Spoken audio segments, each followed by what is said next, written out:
എല്ലാവർക്കും നമസ്കാരം. ഞാൻ കുറച്ച് ദിവസമായിട്ട് നിങ്ങൾക്ക് ഇതൊക്കെ പറഞ്ഞു തരുന്നുണ്ടായിരുന്നു, പക്ഷെ അപ്പൊ സമയം കിട്ടിയില്ല. അതുകൊണ്ടാണ് ഇപ്പൊ ചെയ്യുന്നത് കേട്ടോ. അപ്പൊ ഞാൻ നിങ്ങളുടെ റിസർച്ചിന്റെ ഷീറ്റ് ഒക്കെ കണ്ടത്. അപ്പൊ ഞാൻ ഇത് ചെയ്യുന്നത് നമുക്ക് എല്ലാവർക്കും ഒരു PhD ചെയ്യാനും റിസർച്ച് മൈൻഡ് സെറ്റ് ഉണ്ടാക്കാനുള്ള ഒരു സംഭവത്തിന് വേണ്ടിയാണ് നമ്മളിത് പ്ലാൻ ചെയ്തത്. അപ്പൊ ഞാനിപ്പോ ഈ ഫസ്റ്റ് പ്രസന്റേഷനിൽ നിങ്ങൾക്ക് എങ്ങനെ നിങ്ങളുടെ ഒരു PhD ചെയ്യണി, അല്ലെ നിങ്ങൾ മാറ്റി റിസർച്ച് ചെയ്യണി തന്നെ ആക്കാം നമുക്ക്. അത് എങ്ങനെയൊക്കെ നമ്മൾ ശ്രദ്ധിക്കേണ്ട കാര്യങ്ങൾ ഞാൻ നിങ്ങൾക്ക് പറഞ്ഞു തരാണേ. അപ്പൊ ഒന്ന് ശ്രദ്ധിക്കാം. അപ്പൊ ഇന്നിപ്പോ നമ്മൾ പറയാൻ പോകുന്ന 10 കാര്യങ്ങളാണ്.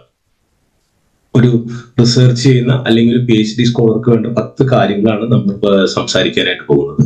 അതെന്തൊക്കെയാണെന്ന് നമുക്ക് നോക്കാം. ഒന്ന്, നിങ്ങളൊരു PhD ചെയ്യാന്ന് പറഞ്ഞാൽ അത് നിങ്ങളുടെ ഡിസിഷനാണ്. ഇതിപ്പം ആരും അടിച്ചേൽപ്പിക്കുന്ന ഒരു സംഭവമായിരിക്കരുത്. നിങ്ങളൊരു അക്കാദമിക്സിൽ നിൽക്കുന്ന ഒരാളായതുകൊണ്ട് PhD എപ്പോഴും നിങ്ങൾക്ക് ഇമ്പോർട്ടന്റ് ആയിട്ടുള്ള കാര്യമാണ്. ഒരു അക്കാദമിഷ്യൻ എന്ന് പറയുമ്പോൾ ഒരു PhD ഹോൾഡർ ആയിരിക്കണം. നിങ്ങൾ യൂണിവേഴ്സിറ്റിയിലാണ് വർക്ക് ചെയ്യുന്നത്. കാര്യം ഡിസ്മാറ്റിലാണ് വർക്ക് ചെയ്യുന്നത്, നിങ്ങൾ യൂണിവേഴ്സിറ്റി സ്റ്റാഫാണ്. അപ്പൊ നമ്മളിപ്പോ പറയാൻ പോകുന്നത് ഇത് നിങ്ങളുടെ സ്വന്തം ഡിസിഷൻ ആവണം. ഞാൻ വന്നെടുത്തൊരു ക്ലാസ് എടുത്തുകൊണ്ട് മാത്രമായിരിക്കും നിങ്ങളുടെ സംഭവം. അപ്പൊ നിങ്ങൾ ആലോചിക്കേണ്ടത്, നിങ്ങൾ ഈ അക്കാദമിക്സിൽ നിൽക്കുകയാണെങ്കിൽ PhD നിങ്ങൾക്ക് വളരെ ആവശ്യമുള്ള കാര്യമാണ്. അപ്പൊ അത് നിങ്ങൾ ആദ്യം ആലോചിക്കുക. ഒരു എടുത്തുചാട്ടത്തിന് വേണ്ടിയിട്ട് റിസർച്ച് നിങ്ങൾ ഇറങ്ങരുത്. പക്ഷെ അത് നിങ്ങളുടെ കരിയറിന് മൊത്തം ഒരു ചേഞ്ച് ഉണ്ടാക്കും. ഈ ഒരു ചെറിയ പ്രായത്തിൽ, ഏത് പ്രായമായാലും കുഴപ്പമില്ല. ഞാൻ എന്റെ 40ാമത്തെ വയസ്സിലെ PhD ചെയ്ത്. അപ്പൊ അതുകൊണ്ട് ഇത് നിങ്ങൾ ഒത്തിരി ഉപകാരപ്പെടും. അപ്പൊ ഇത് നിങ്ങളുടെ ഒരു കരിയറിൽ ഒരു ചേഞ്ച് വരുത്താനായിട്ട് ഈ PhDക്ക് പറ്റും. പിന്നെ നമ്മൾ ഇതിനകത്ത് ശ്രദ്ധിക്കേണ്ട കാര്യം, ഇപ്പൊ നിങ്ങളുടെ പലരുടെയും ടോപ്പിക്ക് ഞാൻ കണ്ടു. അപ്പം അതിൻ്റെ അകത്ത് എപ്പോഴും നമ്മളൊരു റിസർച്ച് ടോപ്പിക് എന്ന് പറയുന്നതിന് ഭയങ്കര ഒരു ഇമ്പോർട്ടൻസ് ഉണ്ട് റിസർച്ച് ടോപ്പിക്കിന്. കാരണം അത് ഇതിന്റെ ഒരു മേജർ ഭാഗമാണ് റിസർച്ച് ടോപ്പിക്ക്. അപ്പൊ അതുകൊണ്ട് നിങ്ങൾ ഫസ്റ്റ് ചെയ്യേണ്ട കാര്യം, ഇപ്പൊ റിസർച്ച് ടോപ്പിക്ക് നിങ്ങളൊക്കെ സെലക്ട് ചെയ്തിട്ടുണ്ട്. ടോപ്പിക്ക് സെലക്ട് ചെയ്യാൻ എളുപ്പമാണ്. ഇനി വരുന്ന സെഷൻസിൽ ഞാൻ നിങ്ങൾക്ക് ബാക്കി കാര്യങ്ങൾ പറഞ്ഞുതരാം. അപ്പൊ റിസർച്ച് ടോപ്പിക് നിങ്ങൾ സെലക്ട് ചെയ്തു. പിന്നെ അതിന് വേണ്ടിയിട്ടുള്ള സ്കോളർലി പ്രോസസ്സ്. നമ്മളിപ്പോ ശരിക്കും പറഞ്ഞാൽ ഒരു എവറസ്റ്റിന്റെ മുകളിൽ കയറാൻ നിങ്ങൾ അടിയിൽ ബുക്ക് ക്യാമ്പിൽ എത്തിയിട്ടില്ല, എവറസ്റ്റ് കണ്ടിട്ടുള്ളൂ. റിസർച്ച് ടോപ്പിക്ക് നിങ്ങൾ സെലക്ട് ചെയ്ത് കഴിഞ്ഞു. ഇനി ഇത് എങ്ങനെ മുന്നോട്ട് ചെയ്യാം എന്നുള്ളതാണ് നമ്മൾ കാണാൻ പോകുന്നത്. അപ്പൊ ഒന്ന്, ഇത് നിങ്ങളുടെ ഒരു ചോയ്സ് ആയിട്ട് തന്നെ സ്വീകരിക്കണം കേട്ടോ. മനസ്സറിഞ്ഞ് ദിസ് ഈസ് യുവർ ചോയ്സ്. ആരും ഫോഴ്സ് ചെയ്യരുത്, ആവരുത്. അതാണ് ഫസ്റ്റ് കാര്യം.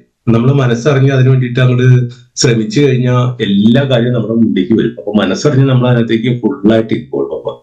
രണ്ടാമത്തെ കാര്യം, ഇത് ഇത്ര എളുപ്പമുള്ള കാര്യമൊന്നുമില്ല. റിസർച്ച് ചെയ്യണം, നിങ്ങൾക്ക് ക്ലാസ് എടുക്കണം, വീട്ടിലെ കാര്യങ്ങൾ നടക്കണം, യാത്ര ചെയ്യണം, അസുഖങ്ങൾ വരാം. അതൊക്കെ ഒരു ഇടയിൽ നിങ്ങൾ ഡ്രോപ്പ് ചെയ്യരുത്. അപ്പൊ നിങ്ങളിപ്പോ ചെയ്യുന്ന ഈ മൈക്രോ റിസർച്ച് ഞാൻ നിങ്ങളെ സഹായിക്കാൻ കൂടെ ചെയ്യാനായിട്ട്, അത് നമ്മൾ എപ്പോഴും നമ്മളത് ഒരു ചലഞ്ചായിട്ട് തന്നെ എടുക്കണം.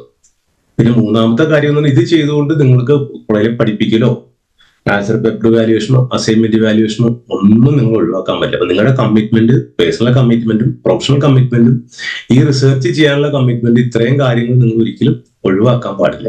പിന്നെ 3, ഇതൊക്കെ ചെയ്യുമ്പോൾ കിട്ടുന്ന ആ ഒരു അംഗീകാരം, അത് നമുക്ക് ഒരിക്കലും മറക്കരുത്. അതായിരിക്കണം നമ്മുടെ ഇപ്പോഴത്തെ നിലവിലുള്ള ഹാപ്പിനെസ്. ഇത്രയും കാര്യങ്ങൾ നമ്മൾ ആദ്യം ശ്രദ്ധിക്കുക. ഇപ്പൊ ഞാനിനി നിങ്ങളുടെ അടുത്ത് പറയാൻ പോകുന്നത്, ഞാൻ നേരത്തെ പറഞ്ഞല്ലോ, നമ്മളിപ്പോ ഈ ബൂട്ട് ക്യാമ്പിൽ, താഴെ കാണുന്ന ബൂട്ട് ക്യാമ്പിൽ എത്തിയേക്കണം. അപ്പം നമ്മുടെ ഒരു റിസർച്ച് ചെയ്ത് ഒരു PhDയിലേക്കുള്ള ആസ്പിറേഷൻ ആണ് നിങ്ങൾ കാണുന്നത്. അതിനുള്ള റിഗർ നിങ്ങളുടെ അടുത്തുണ്ട്. അല്ലെങ്കിൽ നിങ്ങളിപ്പോ എനിക്ക് സബ്ജക്റ്റും ടോപ്പിക്കും ഒന്നും ഇട്ട് തരില്ലല്ലോ. അപ്പൊ നമ്മൾ ഈ ബാഗും ലഗേജ് ഒക്കെ വെച്ചിട്ട് നമ്മൾ ഈ മല കയറാൻ പോവാ. ഇതാണ് എക്സ്പെഡീഷൻ എന്ന് പറഞ്ഞാൽ. അപ്പൊ ഈ എക്സ്പെഡീഷന് നമ്മൾ പോകുന്ന സമയത്ത് നമുക്ക് കുറെ ഇൻഫോംഡ് ഡിസിഷൻ, ഇത് എങ്ങനെ ചെയ്യണം എന്നുള്ള കാര്യങ്ങളൊക്കെ ഉണ്ട്. ഇത് ഞാൻ നിങ്ങൾക്ക് പറഞ്ഞുതരാം. അപ്പൊ എന്റെ ഓർന്ന് പറഞ്ഞാൽ നിങ്ങൾക്ക് ഡിസിഷൻസ് എങ്ങനെയൊക്കെ എന്തൊക്കെ ചെയ്യണമെന്ന് പറഞ്ഞിട്ടുണ്ട്. അപ്പൊ അതിൻ്റെ അകത്ത് ഞാൻ നിങ്ങൾക്ക് എങ്ങനെയാണ് ഒരു റിസർച്ച് ടൈറ്റിൽ സെറ്റ് ചെയ്യണത്, എങ്ങനെയാണ് റിവ്യൂ ലിറ്ററേച്ചർ സെറ്റ് ചെയ്യണത്, എങ്ങനെയാണ് ഹൈപ്പോത്തിസിസ് സെറ്റ് ചെയ്യണത്, എല്ലാ കാര്യങ്ങളും ഞാൻ നിങ്ങൾക്ക് പറഞ്ഞുതരാം. ഞാൻ ഇത്തിരി സ്പീഡിൽ പറയാൻ കാരണം, ഇതൊരു വീഡിയോ ആയതുകൊണ്ട് ഇത് നിങ്ങൾക്ക് കൂടുതൽ സമയം നിങ്ങൾക്ക് ചെലവഴിക്കാൻ പറ്റില്ലല്ലോ. അപ്പം ഇപ്പൊ നിങ്ങൾക്ക് വേണ്ടത്, നിങ്ങളിപ്പം റിസർച്ച് എന്ന് പറയുന്ന എവറസ്റ്റിന്റെ അടിവാരത്തിൽ എത്തിയേക്കാണ്. അതിന് നിങ്ങൾ ടോപ്പിക്ക് ചൂസ് ചെയ്തിട്ടുണ്ട്. ഫയർ എല്ലാം നിങ്ങളുടെ ഉള്ളിലായിരിക്കും. അപ്പൊ ആ എക്സ്പെഡീഷനാണ് നിങ്ങളിൽ നിന്ന് എക്സ്പെക്ട് ചെയ്യുന്നത്. ഇനി നമുക്ക് നോക്കാം, ഈ റിസർച്ചും PhDയും കൊണ്ട് നിങ്ങളുടെ കരിയറിൽ എന്ത് മാറ്റം വരുന്നു. ചുരുക്കം പറഞ്ഞാൽ, ഞാനിപ്പം ഡിജിറ്റൽ വർക്ക് ചെയ്യുമ്പോൾ PhDക്ക് എന്നെ ഉന്തി തള്ളി വിട്ടുകൊണ്ടാണ് ഞാൻ ഈ നിലയിലെത്തിയത്. സാധാരണ എല്ലാ സ്ഥാപനങ്ങളിലും PhD ചെയ്യുമ്പോൾ ചെയ്യാൻ സ്റ്റാഫിനോടും വലിയ താല്പര്യം ഉണ്ടാവില്ല. കാരണം വെച്ചിട്ടുണ്ടെങ്കിൽ അവർ പോയ പിന്നെ നല്ല സ്റ്റാഫ് പോകില്ല, വേറെ എവിടെയെങ്കിലും പോകും, അല്ലെങ്കിൽ ഹയർ പൊസിഷനിലേക്ക് വേണം. പക്ഷെ നിങ്ങളിപ്പോ കാണുന്ന ബിസിനസ്സിനായാലും അതല്ലെങ്കിൽ ഈ നിങ്ങൾ ഒരു സ്ഥലത്ത് നിന്ന് കഴിഞ്ഞാൽ, ഇവിടെ നിങ്ങൾ റിസർച്ച് ചെയ്യുകയാണെങ്കിൽ actually it is going to help you lot. ഈ PhD നിങ്ങൾ അക്കാഡമിക്സിൽ നിങ്ങൾക്ക് ഒരു ഭയങ്കര കരിയർ ചെയ്യും. അതായത് ഇപ്പൊ നിങ്ങൾ എവിടെയാണോ അവിടെ നിങ്ങൾക്ക് കുതിച്ചുചാട്ടുണ്ടോ നിങ്ങളുടെ പ്രൊഫഷണൽ ട്രാജക്ടറിയിൽ. അപ്പൊ അതുകൊണ്ട് ഇതൊരു ഓപ്പർച്യൂണിറ്റി ആയിട്ട് നിങ്ങൾ എടുക്കണം. ഈ 1-2 റിസർച്ച് നമ്മൾ ലോക്കലായിട്ട് ചെയ്ത് കഴിഞ്ഞാൽ പിന്നെ നിങ്ങൾക്ക് എളുപ്പം PhD എന്ന് പറയുന്ന സാധനം ചെയ്യാനും ഒരു PhD എൻട്രൻസ് പാസ്സാകാനും നിങ്ങൾക്ക് എളുപ്പത്തിൽ പറ്റും. അപ്പം നിങ്ങളിപ്പോ നിലവിൽ നിൽക്കുന്ന ആ അടിയിൽ തട്ടിന്ന് പെട്ടെന്ന് നിങ്ങൾക്ക് കുതിച്ച് ചാടാനായിട്ട് ഒരു PhD കൊണ്ട് നിങ്ങൾക്ക് സാധിക്കും. നമ്മൾ ഈ PhD ചെയ്ത് കഴിഞ്ഞപ്പോൾ അല്ലെങ്കിൽ PhD കോഴ്സ് അല്ലെങ്കിൽ റിസർച്ച് ഒക്കെ ചെയ്യുമ്പോൾ നമ്മൾ ആദ്യം ഒരു ഇന്നോവേറ്റർ ആണ്. ഇന്നോവേറ്റർ എന്ന് പറഞ്ഞാൽ എന്താ, ഇപ്പൊ നിങ്ങളിപ്പം പല റിസർച്ചിന്റെ കാര്യങ്ങളും നിങ്ങൾ ഇതിനകത്ത് പറഞ്ഞിട്ടുണ്ട്. അതായത് ഓരോരുത്തരും ഓരോ റിസർച്ച് ചെയ്യുന്ന കാര്യങ്ങൾ നിങ്ങൾ പറഞ്ഞിട്ടുണ്ട്. അപ്പം നിങ്ങൾ അതിനകത്ത് പുതിയ പല കാര്യങ്ങൾ നിങ്ങൾക്ക് മനസ്സിലാക്കാൻ പറ്റും. പിന്നെ നിങ്ങൾ തോട്ട് ലീഡർ ആവും. തോട്ട് ലീഡർ എന്ന് പറഞ്ഞാൽ എന്താ, ഈ റിസർച്ച് നിങ്ങൾ ഈ പറഞ്ഞ ചെറിയ റിസർച്ച് ചെയ്യുമ്പോഴേക്കും നിങ്ങളുടെ ചിന്താഗതികൾ മാറും. കാരണം നിങ്ങൾക്ക് അതിനുള്ള കൂടുതൽ ആറ്റിറ്റ്യൂഡ് ഉണ്ടാവും. ഇതെല്ലാം ചെയ്യുമ്പോൾ എന്താ, നോളജ് കൂടുമ്പോൾ നമ്മുടെ എക്സ്പെർട്ടൈസ് കൂടും. ഈ 3 കാര്യങ്ങളാണ് നമുക്ക് ഏറ്റവും ഇമ്പോർട്ടൻറ്റ്. നമുക്ക് ഇന്നോവേറ്റർ ആവാം, ഒരു തോട്ട് ലീഡർ ആവും, നമ്മുടെ എക്സ്പെർട്ടൈസ് കൂടും. അതായത് നമ്മൾ ക്ലാസ് എടുക്കുന്നതിലൊക്കെ ഭയങ്കര മാറ്റം വരും ഈ റിസർച്ച് ചെയ്ത് കഴിയുമ്പോൾ. അപ്പൊ ഈ 3 കാര്യങ്ങൾ ഭയങ്കര ഇമ്പോർട്ടന്റ് ആണ്. ഇനി നോക്കിയേ, അതായത് റിസർച്ചിനെ എങ്ങനെ നമുക്കൊരു പാഷനാക്കി മാറ്റും. ഒന്ന്, നമുക്കൊരു റിസർച്ച് ഇൻട്രസ്റ്റ്. അപ്പൊ നിങ്ങൾ ആ റിസർച്ചിന്റെ ടോപ്പിക്കൊക്കെ ചൂസ് ചെയ്ത് വന്ന് നമ്മൾ ലാസ്റ്റ് ക്ലാസ്സിനെ പറ്റിയൊക്കെ പറയുകയൊക്കെ ചെയ്തു. പിന്നെ എപ്പോഴും നമുക്കൊരു റിസർച്ച് ചെയ്യുമ്പോൾ നമ്മുടെ മനസ്സിലൊരു ക്വസ്റ്റ്യൻ ഉണ്ടാവും. അതായത് എന്തിനാണ് ഇതിപ്പോ ചെയ്യുന്നത്. ഇപ്പൊ നമ്മൾ ഉദാഹരണം പറഞ്ഞു കഴിഞ്ഞാല് ഇപ്പൊ നമ്മൾ പറയുന്നുണ്ട്, അതായത് ഡിജിറ്റൽ ലിറ്ററസിനെ പറ്റി നമ്മൾ പഠിക്കും പഞ്ചായത്ത്. നല്ല കാര്യമാണ്. ഡിജിറ്റൽ ലിറ്ററസി ഇന്നത്തെ കാലത്ത് ഭയങ്കര ആവശ്യമാണ്. ഇനി വേറൊരു പഠനം നടത്താൻ ഫൈനാൻഷ്യൽ ലിറ്ററസി. കാരണം നമ്മുടെ നാട്ടിൽ ഒട്ടും ഇല്ലാത്തൊരു സംഭവമാണ് ഫൈനാൻഷ്യൽ ലിറ്ററസി. അങ്ങനെ 1000 ചോദ്യങ്ങൾ നിങ്ങളുടെ മനസ്സിൽ മുമ്പിലും നിങ്ങൾക്ക് വേണമെങ്കിൽ ഒരു പഠനം നടത്താം. എന്തുകൊണ്ടാണ് ഒരു മീഡിയം ആവറേജ് കുട്ടികൾക്ക് മാത്തമെറ്റിക്സിനോട് താല്പര്യമില്ലാത്തത്? അങ്ങനെ പല ക്വസ്റ്റ്യൻസും നിങ്ങൾക്ക് മനസ്സിൽ ചോദിക്കാം. ആ ക്വസ്റ്റ്യൻസിന് നമ്മൾ കുറച്ച് ഡാറ്റ കളക്ഷൻ റിസർച്ച് മെത്തേഡും വഴി സാധൂകരിക്കാനാണ് നമ്മൾ ശ്രമിക്കുന്നത്. അപ്പൊ ഇതിനെയാണ് നമ്മളൊരു മീനിങ് റിസർച്ച് എന്ന് നമ്മൾ പറയും. അപ്പൊ നമ്മളൊരു റിസർച്ച് ഏരിയ കണ്ടുപിടിക്കുക. നമ്മളിപ്പോ മലയാളത്തിന്റെ റിസർച്ച് ഏരിയ കണ്ടുപിടിച്ചു, ഫൈനാൻസിന്റെ കണ്ടുപിടിച്ചു, അങ്ങനെ ഓരോന്നിന്റെ റിസർച്ച് ഏരിയ നമ്മൾ കണ്ടുപിടിച്ചു, സോഷ്യൽ വർക്കിന്റെ കണ്ടുപിടിച്ചു, കോമേഴ്സിന്റെ കണ്ടുപിടിച്ചു. ഇതെല്ലാം കൂട്ടിച്ചേർന്നിട്ട് നമുക്കൊരു മീനിങ് ഫുൾ ആയിട്ടുള്ള ഒരു റിസർച്ച് നമുക്ക് കണ്ടുപിടിക്കാൻ പറ്റും, അല്ലെങ്കിൽ ചെയ്യാൻ പറ്റും. എന്താണ് മീനിങ് ഫുൾ എന്ന് പറഞ്ഞാൽ, നമ്മൾ ചെയ്യുന്നതുകൊണ്ട് ഒരു സമൂഹത്തിന് ഒരു ഗുണമുണ്ടാവും. ഇപ്പൊ നിങ്ങൾ പഞ്ചായത്തിൽ ഡിജിറ്റൽ ലിറ്ററസിനെ പറ്റി നടത്തി കഴിഞ്ഞാൽ തന്നെ പഞ്ചായത്തിന് തീരുമാനം എടുക്കാൻ പറ്റും. ഡിജിറ്റൽ ലിറ്ററസി കുറഞ്ഞ അതിനെ ഇമ്പ്രൂവ് ചെയ്യാം. നമ്മളിപ്പോൾ അക്കാദമി ഇൻസ്റ്റിറ്റ്യൂഷൻസിന് കണ്ടുപിടിക്കാനായിട്ട് പറ്റും ഇതുകൊണ്ട് എന്തൊക്കെ ഗുണമുണ്ട് കേട്ടോ. ഇനി ഈ റിസർച്ച് എന്ന് പറഞ്ഞാല് ഈ ആഴക്കടലിലേക്ക് ഉള്ളിടുന്ന പോലെയാണ്. അല്ലെങ്കിൽ ഇപ്പൊ കണ്ടില്ലേ, അതായത് നമ്മുടെ ഒരു ഇന്റലക്ച്വൽ ക്യൂരിയോസിറ്റിയാണ്. എന്ത് വന്നാലും നമ്മൾ ആ കടലിലേക്ക് മുങ്ങിക്കഴിഞ്ഞാൽ ോളം ഇറങ്ങിക്കഴിഞ്ഞാൽ പിന്നെ നമുക്ക് തണുപ്പുണ്ടാവില്ല എന്ന് പറഞ്ഞു. അപ്പൊ നമ്മൾ ആഴക്കടലിലേക്ക് നമ്മൾ ഈ നോളജിന്റെ അടിത്തട്ട് തേടി നമ്മൾ പോകേണ്ട ഒരു അവസ്ഥയാണ്. അപ്പം ഇത് മനസ്സിൽ നിങ്ങൾ മനസ്സിലാക്കുക, ഈ ഒരു deep dive into your intellectual curiosity. നമുക്ക് എന്താണ് ആവശ്യം, ഓരോ റിസർച്ച് ചെയ്യുന്ന ഓരോ ആവശ്യങ്ങളുണ്ട്. അപ്പൊ അതിന് വേണ്ട അറിവ് നമ്മൾ നേടിയെടുക്കാനായിട്ട് നമ്മൾ ശ്രദ്ധിക്കണം. ഇനി ഇങ്ങനെ ഒരു സംഭവത്തിലേക്ക് നമ്മൾ എത്തണമെങ്കിൽ നമുക്ക് എന്തൊക്കെ കാര്യങ്ങൾ വേണം എന്നാണ് നമ്മൾ നോക്കുന്നത്. എങ്ങനെയാണ് നമുക്ക് ഈ ഒരു എന്താ പറയാ, ഈ ഒരു സംഭവം നമുക്ക് എങ്ങനെ നല്ല സ്യൂട്ടബിൾ ആയിട്ട് നമുക്ക് ചെയ്യാം, എങ്ങനെയാണ് നമ്മൾ ഡീപ് ഡൈവ് എന്ന് പറയുന്ന ഒരു സംഭവത്തിലേക്ക് നമ്മൾ എത്തുക എന്നുള്ളതാണ് നമ്മൾ നോക്കാൻ പോകുന്നത്. How we can deep dive into this. അതിന് വേണ്ടിയിട്ട് നമ്മൾ ആദ്യം വേണ്ടത് നമുക്കൊരു ഒരു പ്രൊഫഷണൽ ബാക്ക്ഗ്രൗണ്ട്. അതിപ്പോ നിങ്ങൾക്ക് എല്ലാവർക്കും ആ പ്രൊഫഷണൽ ബാക്ക്ഗ്രൗണ്ട് ഉണ്ട് ആക്ച്വലി. കാരണം എന്താ, നിങ്ങൾ അധ്യാപകരാണ്, നിങ്ങൾ ഓരോ സബ്ജക്റ്റിൽ മാസ്റ്റേഴ്സ് എടുത്തിട്ടുണ്ട്. അപ്പൊ പ്രൊഫഷണൽ ബാക്ക്ഗ്രൗണ്ട് ഉണ്ട്, ടീച്ചിങ് ബാക്ക്ഗ്രൗണ്ട്. രണ്ടാമത് നിങ്ങൾക്ക് ഒരു അക്കാദമിക് ബാക്ക്ഗ്രൗണ്ട് ഇല്ലേ? തീർച്ചയായിട്ടും നിങ്ങൾക്ക് ഓരോ ടീച്ചേഴ്സിനും ഓരോ ലെക്ചേഴ്സിനും ഒരു അക്കാദമിക് ബാക്ക്ഗ്രൗണ്ട്. പിന്നെ ഈ ഇപ്പൊ ഫൈനാൻസിലായാലും സോഷ്യൽ വർക്കിലായാലും കമ്പ്യൂട്ടർ സയൻസിലൊക്കെ ആയാലും ഉള്ള പുതിയ എമർജിങ് ട്രെൻഡ്സ് എന്തൊക്കെയാണ് നമുക്ക് കണ്ടുപിടിക്കുക.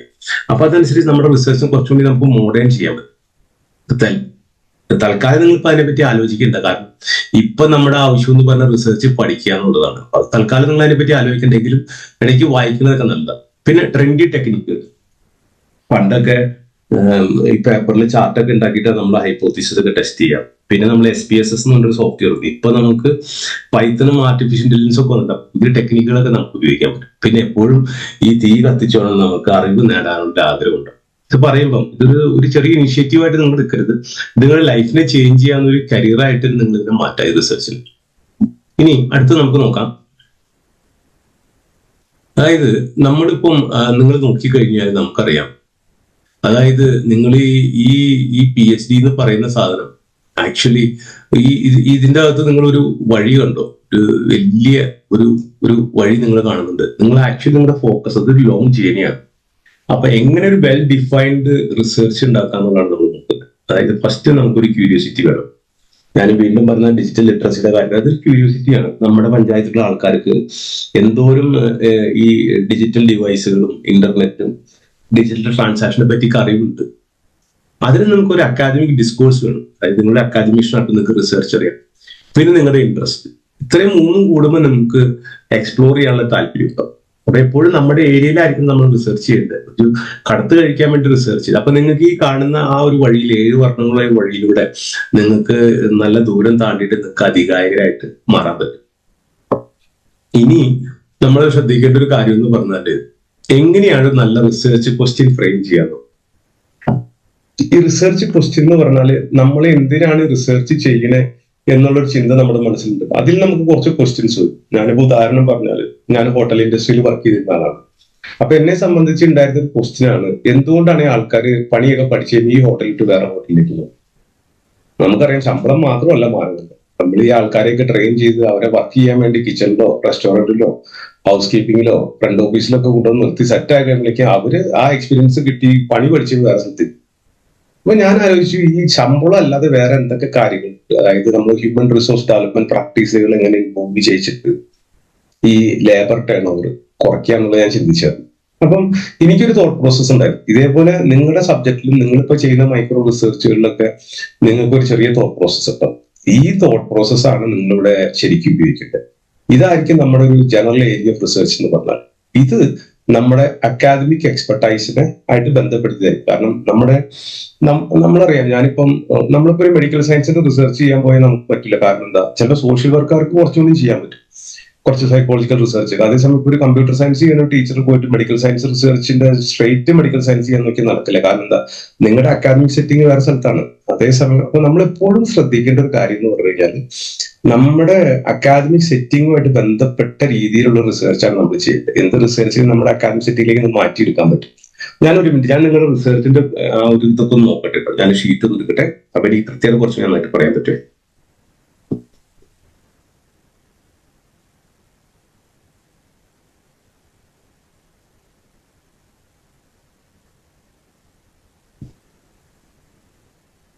എനിക്കിപ്പം ഞാൻ ഷീറ്റ് ഷെയർ ചെയ്തില് എനിക്ക് കിട്ടിയേക്കുന്നത് ആരുടെയൊക്കെയാണെന്ന് നോക്കാട്ടോ. നിലവിൽ എനിക്ക് കിട്ടിയേക്കുന്ന ഷീറ്റുകളിൽ ദിവ്യ മിസ്സിന്റെ ഷീറ്റ് ഞാൻ കണ്ടു. ദിവ്യ മിസ് എഴുതിയേക്കുന്ന ഒരു ഇതാണ് the portrayal of mental health issues in young adult in ഡിസ്പോർട്ടിയൽ നോവൽസ്. ഇതിപ്പം എന്റെ ഒരു പരിധിക്ക് അപ്പുറമാണ്, എങ്കിലും പറഞ്ഞു തരാൻ പറ്റും. അതായത് ഇതെപ്പോഴും ലിറ്ററേച്ചറിനെ പറ്റിയിട്ടുള്ള സംഭവമാണ്. അപ്പം ഈ അഡൽട്ട് നോവൽസിലൊക്കെ വന്നുകൊണ്ട് ഈ യങ് അഡൽട്സിന് വരുന്ന മെന്റൽ ഇഷ്യൂസ് എന്തൊക്കെയാണ്, അതല്ലെങ്കിൽ examination of architectural culture in south Indian art forms. പിന്നെ പറഞ്ഞത് sadomasochism as a theme in queer literature. ഒന്ന് ചങ്ങാതി, ഇതൊന്നും എനിക്ക് മനസ്സിലാവണില്ല. എങ്കിലും ദിവ്യമിസ ഇതൊക്കെ എന്താന്ന് ഡീറ്റെയിൽ ആയിട്ട് പറഞ്ഞു തന്നു കഴിഞ്ഞാൽ എനിക്ക് അതിനെപ്പറ്റി കൂടുതൽ പറയാൻ പറ്റും. പക്ഷെ എനിക്കൊരു കാര്യം മനസ്സിലായി.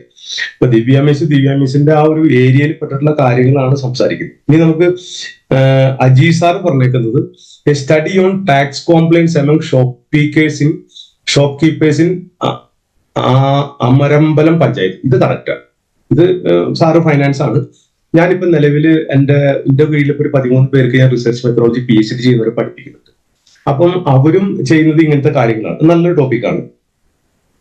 സോണിയ മിസ്സിന്റെ എനിക്ക് വന്നിട്ടില്ല, ജിജോ സാറിന്റെ വന്നിട്ടില്ല, വിഷ്ണു സംഭാഷണ ഭാഷയുടെ പരിണാമം തലമുറകൾ, അത് നല്ലൊരു സംഭവമാണ്. അപ്പം പിന്നെ ശില്പ മിസ്സിന്റെ എന്താ the study of the psycho social aspects on parents of migrated generation Amarambalam panchayat. ഇതൊക്കെ വളരെ ക്ലിയർ ടോപ്പിക്കാണ്, സോഷ്യൽ വർക്കുമായിട്ട് ബന്ധപ്പെട്ടത്. ശരിക്കും പറഞ്ഞാൽ നിങ്ങൾ ഐഡന്റിഫൈ ചെയ്യുന്ന റിസർച്ച് ടോപ്പിക്ക് അടിപൊളി, ഇതിനെ നമുക്കൊന്ന് ഫൈൻ ട്യൂൺ ചെയ്ത് നമുക്ക് എടുക്കാം, ഡോണ്ട് വറി. അപ്പൊ അതിൽ നിന്ന് നമുക്ക് എന്തിനാണ് റിസർച്ച് ചെയ്യണേ എന്നുള്ള കാര്യം നമുക്ക് മനസ്സിലാക്കാൻ പറ്റും.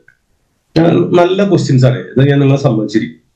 ഇനി ഇപ്പൊ നമ്മൾ ഒരു റിസർച്ച് ക്വസ്റ്റ്യൻ അതല്ലെങ്കിൽ നമ്മൾ റിസർച്ച് ചെയ്യാൻ തീരുമാനിച്ചു കഴിഞ്ഞാൽ നമുക്ക് ഇനി നമ്മൾ അറിയേണ്ടത് ഇതിനെപ്പറ്റി നിലവിൽ എന്തെങ്കിലും റിസർച്ച് നടന്നിട്ടുണ്ടോ എന്ന് നമ്മൾ അറിയേണ്ടത്. നിലവിൽ എന്തെങ്കിലും റിസർച്ച് നടന്നിട്ടുണ്ടോ ഇതിനെ പറ്റിയിട്ട്.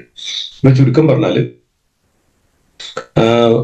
ഇപ്പൊ ദിവ്യ മിസ് പറഞ്ഞേക്കണ അത് എനിക്കിപ്പോ ദഹിക്കാനില്ല കേട്ടോ, ഡൈജസ്റ്റ് ആകുമ്പോൾ ഞാൻ പറയും. ഇപ്പൊ അജീഷ് സാറിന്റെ tax compliance among shop keepers. അപ്പൊ നമുക്ക് നോക്കണം, ചിലപ്പോൾ ഈ അമരമ്പലം പഞ്ചായത്തിൽ നടന്നിട്ടുണ്ടാവില്ല, പക്ഷെ ഇന്ത്യയിലും കേരളത്തിലും ഒക്കെ ഈ ഷോപ്പ് കീപ്പേഴ്സിന്റെ ടാക്സ് കോംപ്ലയൻസിനെ പറ്റിയിട്ട് പല പഠനം നടന്നിട്ടുണ്ടാവും. അപ്പൊ ഇതിൽ നിന്ന് നമുക്ക് പല കാര്യങ്ങളും മനസ്സിലാക്കാൻ പറ്റും. ഇപ്പൊ നമ്മൾ എന്ത് ചെയ്യണം, നിലവില് നടന്നേക്കുന്ന സ്റ്റഡികളെ പറ്റി അതിൽ നിന്ന് കുറച്ച് നോളജ് നമ്മൾ അക്വയർ ചെയ്യും. അപ്പൊ നമുക്ക് മനസ്സിലാവും ഇനി എന്തോരം നമുക്ക് അതിൽ നിന്ന് മനസ്സിലാക്കാനും, അതല്ലെങ്കിൽ എന്തെങ്കിലും നോളജ് ഗ്യാപ്പ് ഉണ്ടെങ്കിൽ ഫിൽ ചെയ്യാൻ പറ്റും. ചുരുക്കം പറഞ്ഞ റിസർച്ച് എന്ന് പറഞ്ഞു കഴിഞ്ഞാൽ അത് ചെറുതായാലും വലുതായാലും നിങ്ങൾ മനസ്സിലാക്കിയിട്ട് നിലവിൽ നടന്ന പഠനങ്ങളെ ഒന്ന് ഫൈൻ ട്യൂൺ ചെയ്യാം. അത് ആ നിലവിൽ നടന്നേക്കുന്ന പഠനങ്ങൾക്ക് മുകളിലേക്ക് എന്തെങ്കിലും പുതിയത് കണ്ടുപിടിക്കാൻ പറ്റും, പുതിയതായിട്ട് തന്നെ എക്സൈറ്റ് ചെയ്യാൻ പറ്റും. അതല്ലെങ്കിൽ നിലവിലുള്ള പഠനങ്ങളിൽ ചെറിയ ഗ്യാപ്പ് ഉണ്ടെങ്കിൽ അതിനെ എങ്ങനെ നമുക്ക് ഫിൽ ചെയ്യാം. ചുരുക്കം പറഞ്ഞ റിവ്യൂ ലിറ്ററേച്ചർ നമുക്ക് കുറെ നോളജ് കിട്ടും. നമ്മുടെ ഏരിയയിൽ മൊത്തം നമ്മൾ വായിക്കേണ്ട, ഏതാണ് നിങ്ങളുടെ റിസർച്ച് ഏരിയ അതിനെപ്പറ്റി മാത്രം നിങ്ങളിപ്പം നോക്കിയാൽ മതി. ഇപ്പൊ ചുരുക്കം പറഞ്ഞാല് ഞാൻ നോക്കട്ടെ, ഞാനിങ്ങനെ ഓരോരുത്തർ നോക്കിക്കൊണ്ടിരിക്കുകയാണോ. ഓക്കെ, അപ്പൊ നമ്മൾ എവിടെയാണ് നമ്മൾ ടാക്സിനെ പറ്റി പറയുകയാണെങ്കിലും ഡിജിറ്റൽ ലിറ്ററസിനെ പറ്റി പറയുകയാണെങ്കിലും നിലവിൽ നടന്നിരിക്കുന്ന പഠനങ്ങളെ പറ്റിയിട്ട് കേരളത്തിൽ, ഇന്ത്യയിൽ, ലോകത്തിൽ നടന്ന പഠനങ്ങളിൽ നമുക്ക് പലതും മനസ്സിലാക്കാൻ പറ്റും. അപ്പൊ നമുക്ക് കൂടുതൽ എക്സ്പ്ലോർ ചെയ്യാൻ നമുക്ക് കിട്ടും. അപ്പൊ നമുക്കൊരു നല്ല റിസർച്ച് ക്വസ്റ്റ്യൻ സ്റ്റാർട്ട് ചെയ്യാനായിട്ട് ഈ റിവ്യൂ ഓഫ് ലിറ്ററേച്ചർ നമുക്ക് നല്ല എളുപ്പമാണ്.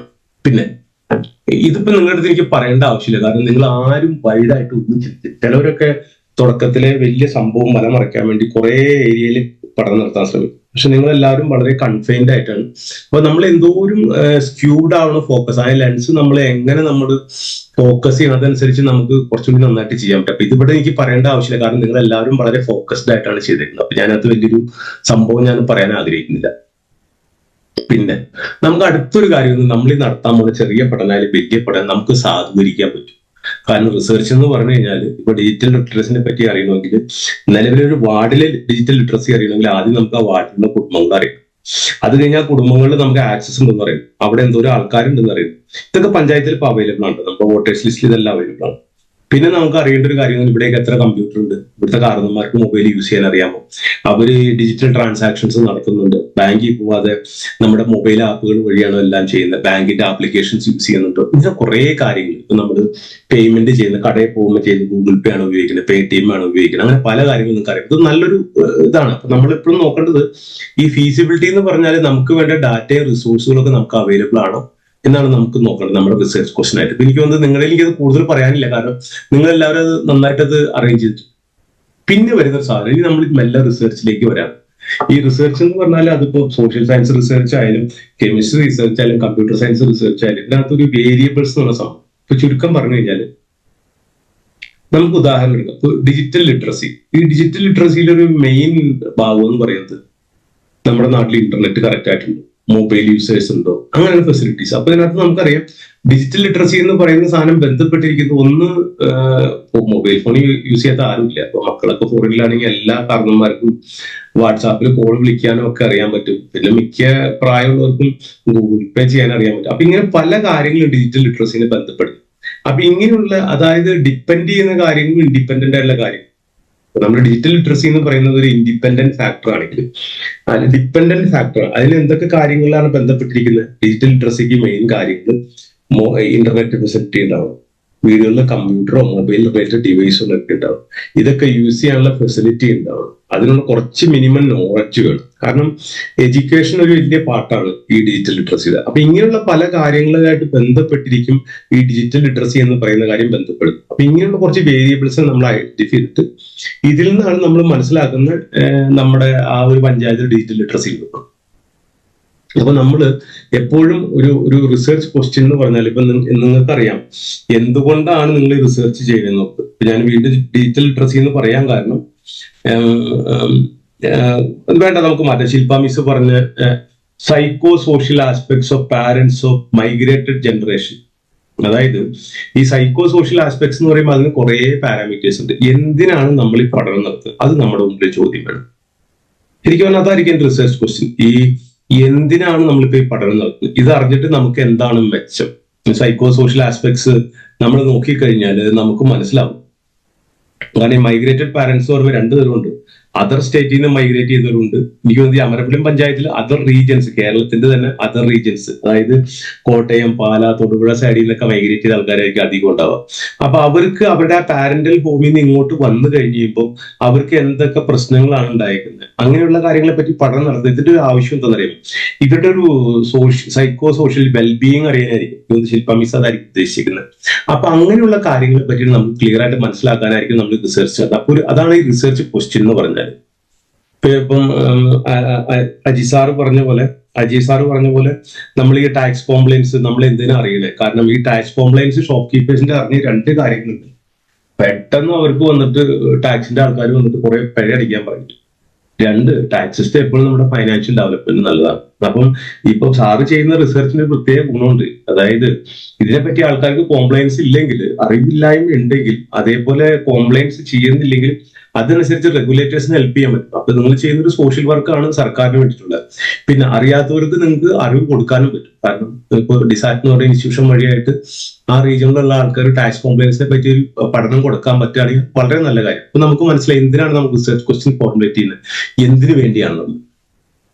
ഇനി ഈ റിസർച്ച് ക്വസ്റ്റ്യൻ സെറ്റ് ചെയ്യണമെങ്കിൽ നിങ്ങൾക്ക് എപ്പോഴും സ്പെസിഫിസിറ്റി വേണം. ഇവിടെ ഇപ്പൊ അത് പറയേണ്ട ആവശ്യമില്ല, കാരണം നിങ്ങളെല്ലാവരും എന്റെ പഴയ ക്ലാസ്സിൽ നിങ്ങൾ വളരെ സ്പെസിഫിക് ആയിട്ട് കറക്റ്റ് പോയിന്റിലാണ് പിടിച്ചേക്കുന്നത്. എനിക്ക് അത് മനസ്സിലാവാത്ത കുറച്ച് ഭാഷകൾ അതുകൊണ്ടത് ഞാൻ നേരത്തെ പറഞ്ഞല്ലോ. ചില അതായത് ആരുടെയാണ്, വിഷ്ണു സാറിന്റെ സംഭാഷണ ഭാഷയുടെ പരിണാമം തലമുറകൾ, എനിക്ക് മനസ്സിലായി അത്. പക്ഷെ അത് എങ്ങനെയൊക്കെ എന്റെ കണ്ടന്റ്സ് എന്തൊക്കെയാണെന്ന് നോക്കിയിട്ട് എനിക്ക് പറയാൻ പറ്റും. എനിക്ക് സാറിന് കൂടുതൽ എന്നെ സഹായിക്കാൻ പറ്റും അത് ഗൈഡ് ചെയ്യാനായിട്ട്. അപ്പം നമ്മൾ സ്പെസിഫിക് ആയിട്ട് നിങ്ങൾ പോകുന്നത്, അതുകൊണ്ട് എനിക്ക് ഇതിനകത്ത് കൂടുതൽ പറയാനില്ല. പിന്നെ അടുത്തത്, നമ്മൾ ഈ റിസർച്ച് ചെയ്യുമ്പോൾ അതിന് എന്താണ് സിഗ്നിഫിക്കൻസ്? ഞാൻ പറഞ്ഞു, ഇപ്പം അജീഷ് സാറ് ചെയ്യുമ്പോൾ നമുക്കറിയാം സിഗ്നിഫിക്കൻസ് ഉണ്ട്. കാരണം ടാക്സിനെ പറ്റി ബോധവാന്മാരാണ്, ടാക്സ് കൃത്യമായിട്ട് പേ ചെയ്യാം. അതേപോലെ തന്നെ ഇപ്പം ശില്പ മിസ് ചെയ്യുന്ന സോഷ്യൽ സൈക്കോളജിക്കൽ ആസ്പെക്ട്സ് അത് വളരെ ഇമ്പോർട്ടന്റ് ആണ്. കാരണം ഞാനിപ്പോഴും എന്റെ ഭാര്യയുടെ വയനാടാണ്. അവിടെ ഞാൻ കണ്ടേക്കുന്നത് ഈ പല സ്ഥലങ്ങളിലേക്ക് വന്ന ആൾക്കാരായതുകൊണ്ട് ചെറിയ ചെറിയ കാര്യങ്ങളൊക്കെ വരുമ്പോഴേക്കും അവർ ഭയങ്കര അപ്സെറ്റ് ആവും. കാരണം അവർക്ക് വിചാരം എന്റെ കൂട്ടുകാരും എന്റെ വീട്ടുകാരും എന്റെ നാട്ടുകാരും ഒന്നും ഇല്ലല്ലോ. അപ്പം ആ ഒരു സോഷ്യൽ ബൈൻഡിങ് സ്ഥലങ്ങളിൽ കുറവാണ്. കാരണം എല്ലാവർക്കും പുതിയ ആൾക്കാരാണ്. അതേസമയം ഇപ്പൊ ഇവര് സ്വന്തം നാടെ കോട്ടയത്ത് നിന്ന് അവരുടെ ബന്ധുക്കൾ കുറെ ഉണ്ട്, സ്വന്തക്കാര് കുറെ ഉണ്ട്, കുറെ പേരൊക്കെ കല്യാണം കഴിച്ചിരുന്നത് അവിടെ തന്നെ. ആ ഒരു ബന്ധം ചിലപ്പോൾ നിലമ്പൂരിലേക്ക് ഒരു കോട്ടയംകാരൻ ഉണ്ടല്ലോ. അപ്പൊ അതുകൊണ്ട് നമുക്ക് അസസ് ചെയ്യാൻ പറ്റും എന്തിനാണ് റിസർച്ച് നടത്തുന്നത്. അതുകൊണ്ടൊരു ഗുണമുണ്ട്. അതായത് മൈഗ്രേറ്റ് ചെയ്തൊരു മനുഷ്യന് പറയുന്ന ആ ഒരു സൈക്കോളജിക്കൽ പ്രശ്നം കൊണ്ട് അവന്റെ പല കാര്യങ്ങൾക്കും പ്രോബ്ലം ഉണ്ടാവും. സൈക്കോളജിക്കലായിട്ട് അവൻ എഫക്റ്റഡ് ആയി, സോഷ്യോ സൈക്കോളജിക്കൽ എഫക്റ്റഡ് ആയി കഴിഞ്ഞാൽ അത് അവന്റെ വെൽബീയിങ്ങിനെ ബാധിക്കും, അത് അവന്റെ പെർഫോമൻസിനെ ബാധിക്കും. ഒരു വ്യക്തിയുടെ പെർഫോമൻസ് എന്ന് പറയുമ്പോൾ പിന്നെ അത് ഫൈനാൻഷ്യൽ പെർഫോമൻസിനെയും കുടുംബത്തിലെ അരക്ഷിതാവസ്ഥ. അതുകൊണ്ട് പല മൈഗ്രേറ്റഡ് ആയിട്ടുള്ള സ്ഥലത്തെ ആൾക്കാരും ഒത്തിരിയൊക്കെ വെള്ളം അടിക്കുന്നവരും അങ്ങനെയൊക്കെ പ്രശ്നങ്ങളൊക്കെ ഉണ്ടായിട്ടുണ്ട്. ഇപ്പൊന്നും ഇങ്ങനെ എനിക്കല്ല, പക്ഷെ അതിനകത്തൊരു സ്റ്റഡി നടത്താവുന്ന കാര്യമാണ്. ഇനി ഈ സ്റ്റഡി നടത്തി എന്താകുന്നു, ഇപ്പൊ അജി സാറിന്റെ നമ്മൾ ആ ടാക്സ് കോംപ്ലൈൻസിനെ പറ്റിയിട്ട് ഇവരെല്ലാവരും കൃത്യമായിട്ട് ടാക്സ് അടയ്ക്കുന്നുണ്ടോ അമരമ്പലം പഞ്ചായത്തിൽ, അതറിയാൻ പറ്റുകയാണെങ്കിൽ അതിന് വലിയൊരു ഇമ്പാക്ട് ഉണ്ട്. അത് വലിയൊരു സ്റ്റഡിയാണ്. ആ പഞ്ചായത്തിൽ എത്ര ഷോപ്പുകളുണ്ട്, അവരെല്ലാം ടാക്സ് അടയ്ക്കുന്നുണ്ടോ, ടാക്സ് എക്സംഷൻ ഉള്ളവരാണ്, അവർ ഇതിനെ പറ്റി അറിയുന്നുണ്ടോ, ഇതൊക്കെ നമുക്ക് ശരിക്കും പറഞ്ഞാൽ ഇമ്പാക്ട് ഉള്ള സ്റ്റഡികളാണ് നിങ്ങളൊക്കെ ചൂസ് ചെയ്തിരിക്കുന്നത്. അത് ഭാഷയുടെ പരിണാമമായാലും, കാരണം നമ്മളിപ്പം വിഷ്ണു സാറ് പറഞ്ഞ സംഭാഷണ ഭാഷയുടെ പരിണാമം തലമുറ. ഈ സംഭാഷണ ഭാഷ എന്ന് പറയുമ്പോൾ നമ്മളിപ്പോ കേരളത്തിന്റെ പാറശാല മുതൽ കാസർഗോഡ് വരെ എടുത്തു കഴിഞ്ഞാൽ ഇപ്പൊ ഞാൻ പറയുന്ന ഭാഷ വരെ നിങ്ങൾക്ക് മനസ്സിലാക്കാൻ കുറച്ച് ബുദ്ധിമുട്ടാവും. ചുരുക്കം പറഞ്ഞാൽ ഇപ്പം എന്റെ വയനാട്ടിൽ ചെന്നിട്ട് ഞാനിങ്ങനെ സ്പീഡിൽ പറഞ്ഞു, അപ്പൊ എന്റെ അടുത്ത് തൃശ്ശൂർക്കാരനാണല്ലേ. അപ്പം നോക്കി, നമ്മളിപ്പോ കാസർഗോഡ് ചെന്ന് കഴിഞ്ഞാൽ അവർ സംസാരിക്കുന്നത് കുത്തി എന്ന് പറയുന്ന വണ്ടി ഇടിക്കുന്നതിനെയാണ്. ചില സിനിമകളൊക്കെ കാണുമ്പോൾ നമുക്ക് ആ സംഭാഷണ ഭാഷ തലമുറകളിലൂടെ വരുന്ന മാറ്റമുണ്ട്, അതും നമുക്ക് മനസ്സിലാവും.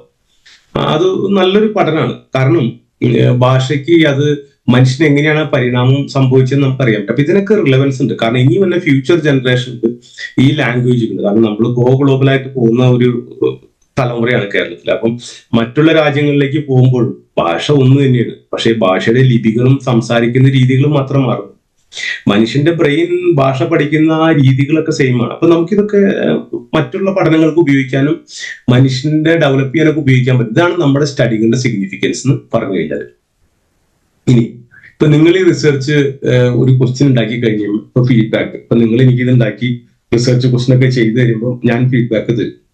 അതായത് നമുക്കിതിനെ പറ്റി അറിയാം. പിന്നെ അതേപോലെ നിങ്ങൾക്ക് ഇപ്പോൾ ടാക്സ് കോംപ്ലയൻസിനെ പറ്റി നിങ്ങൾ പഠനം നടത്തുമ്പോൾ നിങ്ങൾക്ക് ആ ടാക്സ് സെഗ്മെന്റിലെ ഓഫീസേഴ്സായിട്ട് സംസാരിക്കാം. പിന്നെ ഈ psycho sociological aspect of migrants ചെയ്യുമ്പം നമ്മുടെ സോണിയ മിസ് ഒന്നും ഇട്ടിട്ടില്ല, സോറി, ഞാൻ ദിവ്യ മിസ് അല്ലേട്ടെ, ദിവ്യ മിസ്സിന്റെ വേറെ ടോപ്പിക്കാണ്, എനിക്ക് തൊടാൻ പറ്റാത്തൊരു ടോപ്പിക്കാണ്, കാരണം അത് പ്യൂർ ഇംഗ്ലീഷാണ്. ശില്പ മിസ്സിന്റെ ഞാൻ പഠിക്കാം. ദിവ്യ മിസ് എന്നോട് ക്ഷമിക്കുന്നുണ്ടോ, പെട്ടെന്ന് എനിക്കൊന്നും ചെയ്യാൻ പറ്റില്ല, ഇച്ചിരി പഠിച്ച് മനസ്സിലാക്കേണ്ട കാര്യം. പക്ഷെ ഒരു പുതിയ ഏരിയ ഓഫ് ഇൻട്രസ്റ്റ് ആണ്, ഞാൻ എന്തായാലും പഠിച്ചിട്ട് പോയി. അപ്പൊ ശില്പ മിസ് ഇപ്പൊ ചെയ്യുന്ന ഈ സൈക്കോ സോഷ്യോളജിക്കൽ ആസ്പെക്ട്സ് തീർച്ചയായിട്ടും പല ഇൻസിഡൻസിനെ പറ്റിയിട്ട് പോലീസ് സ്റ്റേഷനിൽ വരെ നമുക്ക് അറിയാൻ പറ്റും. പിന്നെ അതുപോലെ ട്രീറ്റ്മെന്റുകൾ, മെന്റൽ ട്രീറ്റ്മെന്റുകളുടെ സ്ഥലങ്ങളിൽ നമുക്ക് അറിയാൻ പറ്റും. അവിടെ മദ്യപിക്കുന്ന ആൾക്കാരെ എണ്ണം, അതിനു വേണ്ടിയിട്ട് കുറെ പേരൊക്കെ കൗൺസിലേഴ്സ് ഉണ്ട്, പഞ്ചായത്തിലൊക്കെ കൗൺസിലേഴ്സ് ഉണ്ട്, അല്ലാതെ തന്നെ സോഷ്യൽ കൗൺസിലേഴ്സ് ഉണ്ട്, സൈക്കോളജിക്കൽ കൗൺസിലേഴ്സ് ഉണ്ട്, സോഷ്യൽ വർക്കുകൾ നടത്തുന്ന ആൾക്കാർ. അപ്പൊ ഇവരിൽ നിന്നൊക്കെ നിങ്ങൾക്ക് പല ഫീഡ്ബാക്ക് കൊടുക്കാൻ പറ്റും, നിങ്ങൾ ചെയ്യുന്നത് കറക്റ്റ് ആയിട്ട് വരുന്നുണ്ട്. അപ്പൊ ഇത് നമുക്ക് എന്ത് പറ്റും, നമ്മൾ ഫീഡ്ബാക്ക് എടുത്ത് ക്ലാരിറ്റിയും ഫീസിബിലിറ്റിയും അതിന്റെ റിലവൻസും ഒക്കെ നമുക്ക് മനസ്സിലാക്കാൻ പറ്റും. പിന്നെ ഇപ്പൊ നമ്മളൊരു വർക്ക് ചെയ്യുമ്പോൾ അതിനെ നമ്മൾ ഒരാള് അതിനെ പറ്റി അത് അങ്ങനെയല്ല ഇങ്ങനെയാന്ന് പറയുന്നത് നമ്മൾ കൺസ്ട്രക്റ്റീവ് ആയിട്ട് കാണും. നമുക്ക് റിസർച്ച് ക്വസ്റ്റ്യൻ റിഫൈൻ ചെയ്യാനായിട്ട് നമുക്ക് ഞാൻ ഇച്ചിരി ഫാസ്റ്റ് ആയിട്ട് പോകുന്നത് ഒരു യൂട്യൂബ് വീഡിയോ ആയതുകൊണ്ടാണ്. പക്ഷെ ഇതെല്ലാം നിങ്ങൾക്ക് ഹെൽപ്ഫുൾ ആണ്. ഇനി ചിലപ്പോ ഇപ്പൊ നിങ്ങൾ ഈ തന്നേക്കുന്ന ടൈറ്റിൽ ആയിരിക്കില്ല, കുറച്ച് കഴിഞ്ഞ് കഴിയുമ്പോൾ ഞാൻ നിങ്ങൾക്ക് തരാം കേട്ടോ.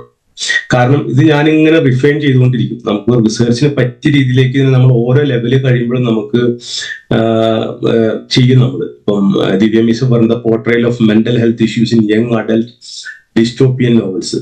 അപ്പൊ എനിക്ക് തോന്നുന്നത് ഈ ഇങ്ങനെയുള്ള അഡൽട്ട് നോവൽസ് കൊണ്ട് ഈ യങ്സ്റ്റേഴ്സിന്റെ മെന്റൽ ഹെൽത്തിനെ എങ്ങനെ ബാധിക്കും. ചുരുക്കം ഞാൻ പറയാം, പണ്ടൊക്കെ ഞാൻ ഈ ഷെർലോക്ക് ഹോംസ് വായിക്കും, വലിയ കുഴപ്പമില്ല. ഈ വാമ്പയറിന്റെയും അങ്ങനെയുള്ള നോവൽസ് ഒക്കെ വായിച്ചു കഴിഞ്ഞാൽ നമുക്ക് രാത്രി കിടക്കുമ്പോൾ ഒച്ചയൊക്കെ കേൾക്കുമ്പോൾ നമ്മൾ വിചാരിക്കും ഡ്രാക്കുള വന്നുകൊണ്ടിരിക്കുകയാണെന്നൊക്കെ ഇങ്ങനെ തോന്നും. അതൊക്കെ ഒരു ചെറിയ പ്രശ്നമാണ്. പിന്നെ നമ്മുടെ ചില ഈ എന്താ പറയാ ഈ പൈങ്കിളി കലർന്ന് സാഹിത്യങ്ങളുണ്ട്, കുട്ടികൾ വഴി തെറ്റിക്കുന്നത്. ഇന്നിപ്പോ അത് കുറവായിരിക്കും, കാരണം ഇന്നിപ്പോ കുട്ടികൾക്കെല്ലാം യൂട്യൂബിലൂടെ അശ്ലീലം കിട്ടുന്ന ഒരു കാലമാണ്, വീഡിയോസിലൂടെ.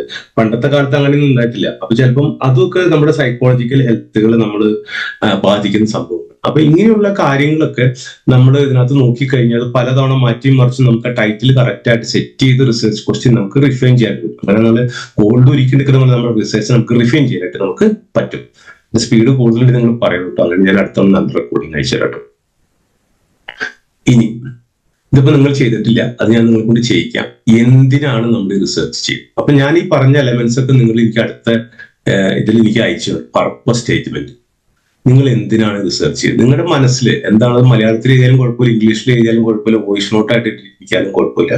നിങ്ങൾ എന്തിനാണ്, നിങ്ങൾക്കൊരു പർപ്പസ് ഉണ്ട് റിസർച്ച് ചെയ്യുന്നത്, എന്താണ് നിങ്ങൾ മനസ്സിലാക്കാൻ ഉദ്ദേശിക്കുന്നത്? ഇപ്പം ദിവ്യ മിസ് ചെയ്യുന്ന റിസർച്ചിന്റെ പർപ്പസ് എന്താ, അജീഷ് സാറ് ചെയ്യുന്നതിന്റെ പർപ്പസ് എന്താ, പിന്നെ ജിജോ സാർ ഇട്ടിട്ടില്ല കേട്ടോ, ഞാൻ ഡിജിറ്റൽ ലിറ്ററസി ഇട്ട് തരാം. വിഷ്ണു സാറിന്റെ റിസർച്ചിന്റെ പർപ്പസ് എന്താ, ശില്പ മിസിന്റെ റിസർച്ചിന്റെ പർപ്പസ് എന്താ, ആ പർപ്പസ് സ്റ്റേറ്റ്മെന്റ് നിങ്ങൾ എഴുതാം. ആ പർപ്പസിൽ നിന്ന് നമുക്ക് മനസ്സിലാവും നമ്മുടെ റിസർച്ച് എങ്ങനെ നമുക്ക് മുന്നോട്ട് കൊണ്ടുപോകണം. ശരിക്കും പറഞ്ഞാല് ഒരു മീനിങ് ഫുൾ റിസർച്ച് ചെയ്യാൻ ഒരു ചെടി നട്ട് വളർത്തുന്ന പോലെയാണ്. നിങ്ങളിപ്പോ അത് കറക്റ്റായിട്ട് ചെയ്തിട്ടുണ്ട്, തുടക്കം നിങ്ങൾ നന്നായി നല്ല ഒരു വിത്ത് നമ്മൾ മെല്ലെ മുളപ്പിച്ചെടുക്കുകയാണ്. ഈ റിസർച്ച് കൊണ്ട് നമ്മുടെ ലൈഫിൽ പോസിറ്റീവ് ഇമ്പാക്റ്റ് ഉണ്ട്. അതേപോലെ നമ്മുടെ റിസർച്ച് പാഷൻ, ഈ ഒരു ചെറിയ റിസർച്ച് ചെയ്യുമ്പോഴേക്കും നല്ല PhD ചെയ്യാനുള്ള താല്പര്യങ്ങൾ കൂടും, നിങ്ങൾ അക്കാദമിക്കലി എഫിഷ്യന്റ് ആവും, നിങ്ങൾ ചെയ്യുന്ന കാര്യങ്ങളൊക്കെ നന്നായിട്ട് മുന്നോട്ട് പോകാനായിട്ട് നിങ്ങൾക്ക് സാധിക്കും. അപ്പൊ ഇത് നല്ലൊരു സംഭവമാണ്, മീനിങ് ഫുൾ ആണ് നിങ്ങൾക്ക്. അപ്പൊ അതുകൊണ്ട് പ്രത്യേകിച്ച് പറയേണ്ട ആവശ്യമില്ല. ഇനി പൊട്ടി മുളച്ച് വന്നേക്കുന്ന ഈ സീഡിനെ, ഈ ചെറിയ മൂളങ്ങളെ നിങ്ങൾ ഒടിച്ചു കളയാതെ കരിച്ചു കളയാതെ മുന്നോട്ട് അങ്ങ് കൊണ്ടുപോയാൽ മതി. ഞാൻ കൂടാം തോട്ടക്കാരനായിട്ട്. ഇനി അടുത്തത് മീനിങ് ഫുൾ റിസർച്ച് ചെയ്യാനായിട്ട് റിലവന്റ് ടോപ്പിക് വേണം, നിങ്ങളുടെ ഇൻട്രസ്റ്റ് എക്സ്പെർട്ടൈസ്. ഇതിപ്പോ ഞാൻ ഒന്നും പറയാനില്ല, നിങ്ങൾ ടോപ്പിക്ക് സെലക്ട് ചെയ്തിട്ടുണ്ട്, അത് ഭംഗിയായിട്ട് നിങ്ങൾ സെലക്ട് ചെയ്തിട്ടുണ്ട്. അപ്പൊ ഞാൻ ഈ സ്ലൈഡ് അങ്ങ് സ്കിപ്പ് ചെയ്യാണ്. ഇനിയാണ് ഇമ്പോർട്ടൻറ്റ്, നിലവിൽ നിങ്ങൾ ഈ പറയുന്ന ഈ റിസർച്ചിനെ പറ്റിയിട്ട് എങ്ങനെയാണ് നിങ്ങൾ റിവ്യൂ ഓഫ് ലിറ്ററേച്ചർ, നിലവിൽ എന്തൊക്കെ പഠനങ്ങൾ നടന്നിട്ടുണ്ട് എന്നുള്ളത് നമ്മൾ അജീഷ് സാറിനായാലും ഈ പഞ്ചായത്തിലെ ടാക്സ് കോംപ്ലയൻസിനെയും ഇന്ത്യയിലെ ടാക്സ് കോംപ്ലയൻസ് എല്ലാവരും ചെയ്തതിനെ പറ്റി പല പഠനങ്ങളും നടന്നിട്ടുണ്ട്. ഇതൊക്കെ നമുക്ക് നെറ്റിൽ സെർച്ച് ചെയ്തൊക്കെ നമുക്ക് കണ്ടുപിടിക്കാം. അത് ഞാൻ അടുത്ത സ്ലൈഡിൽ പറഞ്ഞു കേട്ടോ. അപ്പം ഞാൻ നേരത്തെ പറഞ്ഞു, ഈ റിവ്യൂ ലിറ്ററേച്ചർ ചെയ്യുമ്പോൾ നമുക്ക് നിലവിൽ എന്തൊക്കെ പഠനങ്ങൾ നടന്നിട്ടുണ്ട്, എന്തൊക്കെ കോൺട്രവേഴ്സീസ് ഉണ്ടായിട്ടുണ്ട്, ഇനി എന്തെങ്കിലും ഗ്യാപ്പ് ഈ പഠനങ്ങളിൽ ഫിറ്റ് ചെയ്യാറുണ്ടോ, അതല്ലെങ്കിൽ ഇപ്പൊ നടന്നിക്കുന്ന പഠനങ്ങളെ ക്രിട്ടിക്കലായിട്ട് നമുക്ക് ഇവാലുവേറ്റ് ചെയ്യാൻ പറ്റും. ഇതാണ് നമ്മൾ റിവ്യൂ ഓഫ് ലിറ്ററേച്ചർ എന്ന് പറഞ്ഞ് ഇതിനുവേണ്ടി സെപ്പറേറ്റ് സെഷൻ ഞാൻ പറഞ്ഞുതരാം കേട്ടോ. Clear objectives. അപ്പൊ നിങ്ങൾ ഇനി ചെയ്യേണ്ടത് ഈ റിസർച്ച് ടൈറ്റിലിന്റെ താഴെ ഞാൻ നേരത്തെ പറഞ്ഞ പർപ്പസ് എഴുതാം. നിങ്ങളുടെ ഒബ്ജക്റ്റീവ്സ് ഒരു 3-4 ഒബ്ജക്റ്റീവ്സ് നിങ്ങൾ എഴുതാം. ഒബ്ജക്റ്റീവ്സ് എന്ന് പറഞ്ഞാൽ എന്തിനാണ് റിസർച്ച് ചെയ്യുന്നത്, അതാണ് ഒബ്ജക്റ്റീവ്. അൾട്ടിമേറ്റ് എയിം എന്താണ്, എന്ത് താരതമ്യ പഠനമാണ് നടത്തുന്നത്. ഞാൻ ഈ ഷീറ്റുകളിൽ നിങ്ങൾക്ക് പറ്റിയ ഒബ്ജക്റ്റീവ്സ് ഒക്കെ ഞാൻ ഇട്ട് തരാം കേട്ടോ. ഈ ഷീറ്റിൽ ഞാൻ ചെയ്തു തരാവേ. പിന്നെയാണ് റിസർച്ച് ഹൈപ്പോത്തസിസ്. ഇപ്പൊ നിങ്ങളിപ്പം പഠിപ്പിച്ചു തുടങ്ങിയിട്ടുണ്ടല്ലോ റിസർച്ച് മെത്തഡോളജിയിൽ. നമ്മളിപ്പോ ഒരു സ്റ്റേറ്റ്മെന്റ് പറയാണ്, മൈഗ്രേറ്റഡ് ആയിട്ടുള്ള ആൾക്കാർക്ക് സോഷ്യൽ സൈക്കോളജിക്കൽ പ്രോബ്ലംസ് ഉണ്ട്, അത് അവരുടെ ഫൈനാൻഷ്യൽ ഹെൽത്തിനെ ബാധിക്കുന്നുണ്ട്, അത് അവരുടെ മെന്റൽ ഹെൽത്തിനെ ബാധിക്കുന്നുണ്ട്. അതല്ലെങ്കിൽ പല കടയിലെയും ആൾക്കാർക്ക് ഈ ടാക്സിനെ പറ്റിയിട്ട് അറിവില്ല. കുറെ പേർക്ക് ടാക്സിനെ പറ്റി അറിയാം, പക്ഷെ അവർ പേ ചെയ്യാൻ തയ്യാറല്ല. അപ്പൊ ഇങ്ങനെയുള്ള പല സ്റ്റേറ്റ്മെന്റുകൾ നമ്മൾ എഴുതാം. ഇതിനാണ് നമ്മൾ ഹൈപ്പോത്തിസിസ്. ഈ ഹൈപ്പോത്തിസിന് നമ്മൾ ഡാറ്റ കളക്ഷൻ വഴി നമ്മൾ സ്റ്റാറ്റിസ്റ്റിക്കൽ മെത്തേഡിൽ വെച്ച് അത് ശരിയാണോ, നമ്മുടെ സ്റ്റേറ്റ്മെന്റ് ശരിയാണോ അല്ലെങ്കിൽ അത് ശരിയല്ലേ എന്ന് പ്രൂവ് ചെയ്യുന്നതാണ് നമ്മുടെ ഹൈപ്പോത്തിസിസ് എന്ന് പറഞ്ഞാൽ. അപ്പൊ നമ്മൾ നടത്തുന്ന പഠനം കൊണ്ടുള്ള മെച്ചം എന്ന് പറഞ്ഞാൽ നമ്മുടെ മനസ്സിലുള്ള ക്വസ്റ്റിന് നമ്മളൊരു റിസർച്ച് സ്റ്റേറ്റ്മെന്റ് ആക്കും, കുറച്ച് ഒബ്ജക്റ്റീവ്സ് ആക്കും, അതിനെ ബന്ധപ്പെടുന്ന ഹൈപ്പോത്തിസിസ് ചെയ്യും. ഹൈപ്പോത്തിസിസ് നമ്മൾ സ്റ്റാറ്റിസ്റ്റിക്കൽ ടെസ്റ്റ് വഴി പ്രൂവ് ചെയ്യും. അതിന് ഡാറ്റ കളക്ഷനും സ്റ്റാറ്റിസ്റ്റിക്കൽ ടെക്നിക്കുകൾ നമ്മൾ ചെയ്യും. അത് ഞങ്ങൾക്ക് അടുത്ത സെഷനിൽ പറഞ്ഞുതരും. ജസ്റ്റ് ഒരു ബേസിക് അവയർനെസ് ആണ് ഞാൻ പറഞ്ഞത്. ഇനി അപ്രോപ്രിയേറ്റ് റിസർച്ച് ഡിസൈൻ. ഈ റിസർച്ച് ഡിസൈൻ എന്ന് പറഞ്ഞു കഴിഞ്ഞാൽ ഫസ്റ്റ് പാർട്ട് നിങ്ങൾ സെറ്റ് ചെയ്തു ടൈറ്റിൽ ഓഫ് ദ സ്റ്റഡി, 2 എവിടെയാ ചെയ്യും, 3 നിങ്ങൾ ചെയ്തിട്ട് പർപ്പസ് എന്താ, എന്താണ് നിങ്ങളുടെ മനസ്സിലുള്ള റിസർച്ച് ചെയ്യാനുള്ള ക്വസ്റ്റ്യൻസ്, ഒബ്ജക്റ്റീവ്സ് എന്താ, എയിം എന്താ. ഇതിൽ നമുക്ക് ഹൈപ്പോത്തിസിസ് സെറ്റ് ചെയ്യും. ഹൈപ്പോത്തിസിസ് സെറ്റ് ചെയ്ത് കഴിഞ്ഞാൽ ഇതിന്റെയൊക്കെ പിറകിൽ പല ബാക്കപ്പ് തിയറീസ് ഉണ്ടാവും. ഇപ്പൊ ടാക്സ് പേയ്മെന്റ് ആണെങ്കിൽ അത് എപ്പോഴും വരുന്ന തിയറി എക്കണോമിക്സ് ആയിട്ട് ബന്ധപ്പെട്ട തിയറിയായി.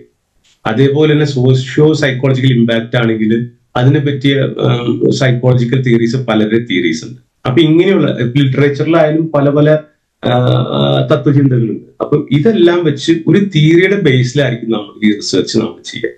അതിൽ നിന്നാണ് നമുക്ക് ഏതൊക്കെയാണ് ഇതിന്റെ variables, dependent variables, independent variables എന്നൊക്കെ നമുക്ക് മനസ്സിലാവും.